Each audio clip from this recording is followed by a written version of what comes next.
Tavaliselt alustame me siis sellest, et me peame kõigepealt kohale tulema, oma varustuse välja võtma, üles panema, puhastama ja seejärel siis saame alustada nagu toidu valmistamisega. Päevad on tavapärased, 3 toidukorda on tavaliselt.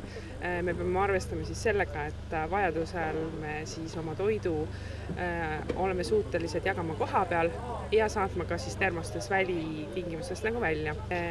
Iga õhtu siis see meeskond saab kokku, räägib ära, kuidas nende toidukorrad läksid oma õpetajate juhendamisel ja siis võetakse terve grupiga nagu kokku, kuidas päev läks, mida saaks paremini teha ja mis oli siis nagu selline, mille juurde jäädakse.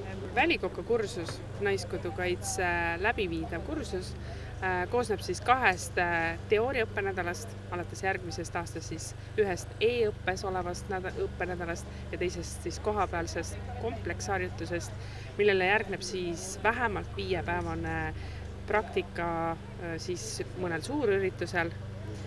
Ja selle käigus siis õpitakse kõiki selliseid võtteid, mis siis on vajalikud väliköögis töötamiseks.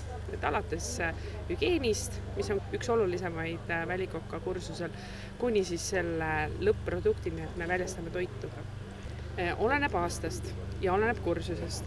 Et meil on olnud kursuseid, kus on 8 õppurit ja selle aastane kursus on ju teadapärast selles mõttes eriline, et kandideeris 45 inimest, vastu võtsime 39 ja praktikat sai sooritama siis 33 inimest.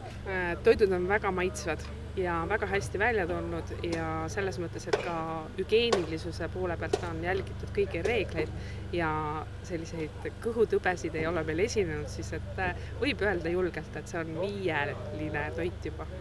Et need inimesed, kes tunnevad huvi, need tulevad hea meelega ja nad saavad hästi hakkama üldjuhul. Et mingeid probleeme ei esine ja selles mõttes nagu tuleviku mõistes on see ainult tervitatav ja me ootame nagu rohkem Kaitseliidust tulevaid mehi.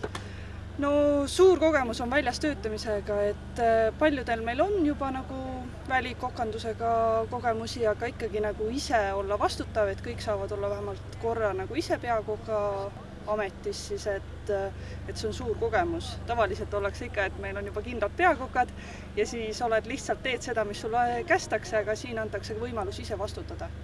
Ma arvan, et võib-olla see vastutuse võtmine ei olegi nii kõige rohkem, mida tahetakse, et pigem oleksegi valmis tegema ise nagu töö ära ja siis, et keegi teine vastutab. Aga kogemus on see kindlasti ja edaspidi saab seda ära kasutada.